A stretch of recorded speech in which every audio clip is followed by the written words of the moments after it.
Thanks for that introduction there, David. I think David said it quite well, and I think now is really the opportune time, especially after tax law selling season, to get into these juniors and really leverage the torque that you can make off these things. I think that's a key takeaway that David just mentioned. Forward-looking statement, as you guys know, I'll be making some forward statements, so take that all into consideration. I think David touched on this as well. I'm just going to give you a quick company overview. We currently just released a resource this year in May, 3.75 million ounces completely underground with a diluted grade of 6 grams.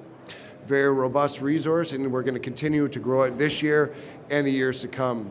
Our drilling last year, we drilled 123,000 meters, had a budget of about 30 million. This year will be 110,000 meters to really expand and grow the resource at depth and along strike. The budget is 23.7 million this year. One thing you really want to look, and I'll get into it later on, is where are the projects sitting? They need to be in well-endowed, district-sized land package that you can really see growing the resource. Obviously, safe jurisdictions are always good. Places like Barkerville, where you can drive your Tesla straight to the mine site, are always helpful because it lowers your initial capex and your return on investment is quite a lot better. Projects should be well financed. We currently have $52 million in the bank and a strong shareholder base that doesn't require a return on investment within the year. I think a lot of the stories you see here, the market is giving a lot of value for one-off discoveries. That does happen, but I think you want to look at a share structure that understands that mines aren't built or discovered in a year; they take 5 to 10 years. And I think getting in at the right time, like these stories, you can really drive some torque on it. And lastly, as you all know, is having a strong leadership. And I'll run you through it. It's, our board is pretty much like a mining hall of fame here.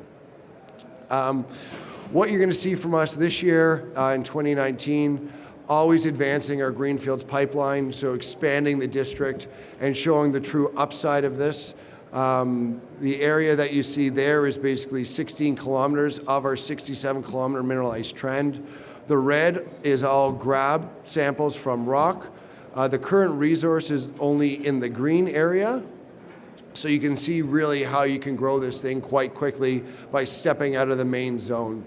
The current resource was only covered 3.5 kilometers to an average depth of 3, and now you're showing the potential really to break it out of that main zone. We'll have a resource update in Q1, which really should add to the confidence of this story. A lot of this is resource conversion to feed the feasibility study. So you really need to see, what you want to look for is a strong conversion rate. In vein system, you want to look for about 60 to 70% conversion rate from inferred into measured and indicated. The resource, like I said, will come out in Q2, and it will add to the robustness. Where we are seated, we're about 400 kilometers as the crow flies from Vancouver. The main industrial town is Quesnel, which sits about 70 kilometers to the west of us. One of the things, too, is that historically this land package was fragmented. It was held by 86 different landholders, okay? And no one can do systematic scientific exploration because they're basically working on a postage stamp and couldn't really see the forest through the trees, so to speak, and couldn't understand the fundamental controls of mineralization. Because this district has been, this is Canada's first placer district. It's the third largest placer district in North America. There's 3.5 million ounces of placer gold taken out of our main claim block. And has been poorly understood metallurgically, and no one really understood what the controls of mineralization were, and I'll get into that later on. It is a brownfields camp. There has been historical hard rock mining, about 1.3 million ounces of hard rock. JP Morgan actually spun out a small company you all might have heard of called Newmont, which operated on Island Mountain. The principal project area is actually in the town of Wells, BC, which is a historical gold mining town. Quick share structure overview, $52 million in the bank, market cap of about 200. You can see our share structure. Like I was telling you, it's very important to have a strong share structure. So Osisko Gold Royalties is 32%, Osisko Mining 16%, JP Morgan out of London 7%, Century, which is a fund out of London in Toronto, make up the rest of it. The other thing you want to know is the management team has to be putting their money where their mouth is, okay? In the last financing, our chairman actually put in $1 million of his own money, and management and board took about $3.5 million of the financing, okay? The other thing you want to look at is there are a lot of great assets out there, okay? And what you want to look at is things that are discounted and cheap that you can really make some torque on. And on an EV ounce basis, that's something really nice to look at to see how it stacks up, okay? And right now we're trading at about $20 on an EV ounce. Corporates, major corporates like Gold Corps or the old Gold Corps, I should say now, they pay about in this market, you're gonna get about $100 an ounce, in situ ounce for your resource, okay? So that's how you can really make money on these stories. In an uptick market like we saw in 2010, 2011, you're looking at takeout prices of over $200 for in situ ounces, okay? This is the current resource that we have. It used 170,000 meters of our drilling, only 50,000 meters of historical drilling. There was a lot of historical drilling on the project, but it wasn't 43-101 compliant. We could use it to guide us, but we couldn't use it in our resource.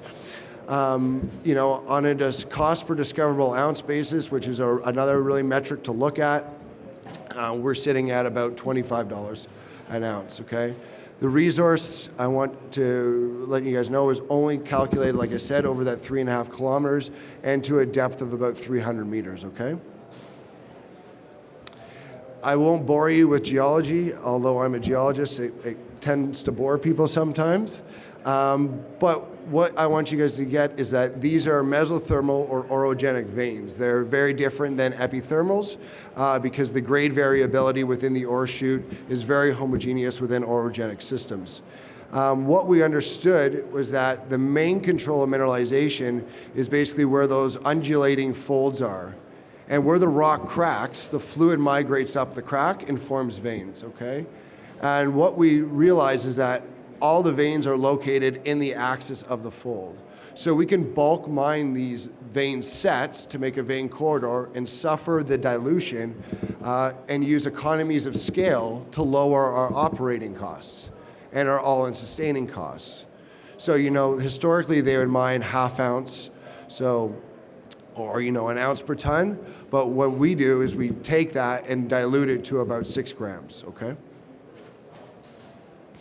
This is typically what a vein corridor looks like. Like I said, it's made up of individual veins. So your worry is in orogenic systems that the veins are discontinuous. And that is true. But when you factor in the axis of these folds, they become very continuous. And the average strike is about 300 meters.